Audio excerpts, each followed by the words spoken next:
කෝටි 2.5ක් වේදම් කරලා රිලව් ගණන් කරලා. කට්ටියත් එක්ක ගිහිල්ලා ඉවර වෙලා රිලා දූපත් බලන්න බෝට් රයිඩ් ගිහිල්ලා ඊට පස්සේ තැනින් තැන කියවල රිලව් හිරගෙවල් හදනවා නම් මනම් ගොඩාක් කතා කිව්වනේ. අන්තිමට දීපු පිළිතුර තමයි රිලවා පලිබෝධකෙක් ලෙස නම් කරා කියලා ජනතාවට කියන එක.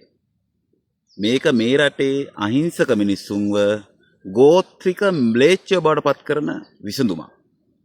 වැඩේ තියෙන්නේ මේ ඇමතිවරයා අද ඉන්නේ ඔෆිස් එකේ කලින් වැඩ කරලා තියෙන්නේ ඩී.ඒ. සේනානායකලා, ඩඩ්ලි සේනානායකලා, ඔලිව ගුණතිලකලා, ලලිත් ඇතුළත් උන්දිල වගේ කෘෂිකර්ම ඇමතිවරු. හොඳම කාරණාව ඒක නෙවෙයි.